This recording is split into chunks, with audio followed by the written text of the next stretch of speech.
नमस्कार, हम रिंकू तिवारी दुबई से स्वागत बा आप सबके हमारे चैनल पे। आज आप सबके एगो दुल्हा के खीर खाए टाइम के गीत सुनावत तनी। बहुत ही अच्छा गीत बा, हंसी मजाक वाला गीत बा। आप सबके भी पसंद आई और पसंद आए तो लाइक और कमेंट जरूर करें लोगिन। और अगर चैनल के सब्सक्राइब नहीं कैले तो कृपया आप सब चैनल के सब्सक्राइब करें। खीर खाली जसोदा के नंदे लालन खीर खाली जसोदा के प्यारे लालन खीर खाली। रौरा खिरिया में पड़ गइल पैसा, रौरा माँ के ले गइल भैंसा। रौरा खिरिया में पड़ गइल पैसा, रौरिया माँ के ले गइल भैंसा। खीरे खाली जसोदा के प्यारे लालन खीरे खाली जसोदा के प्यारे लालन खीरे खाली। रौरा खिरिया में पड़ गइल गोभी, रौरा दीदी के ले गइल धोबी। रौरा खिरिया में पड़ गइल गोभी, रौरी दीदी के ले गइल धोबी।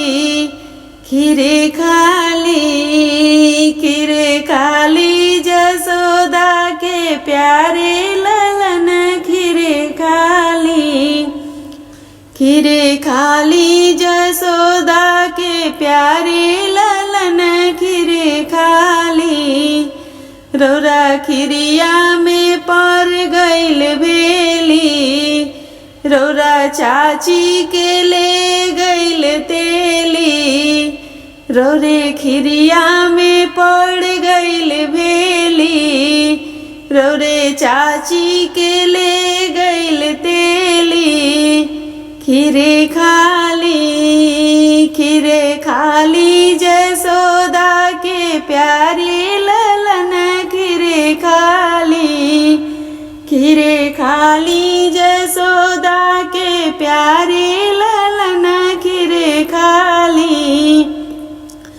रौरा खिरिया में पड़ गइल धनिया, रौरी बुआ के ले गइल बनिया। रौरा खिरिया में पड़ गइल धनिया, रौरी फुआ के ले गइल बनिया। खीरे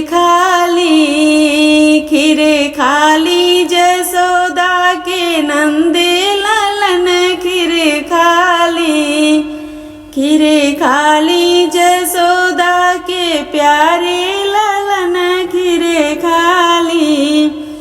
रौरा खिरिया में पड़ गइल आलू, रौरा भाभी के ले गइल भालू। रौरा खिरिया में पड़ गइल अंडा, रौरा दीदी के ले गइल लवंडा। खीरे खाली जसोदा के प्यारे लालन खीरे खाली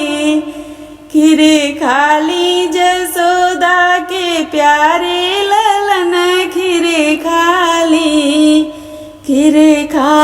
जसोदा के प्यारे लालन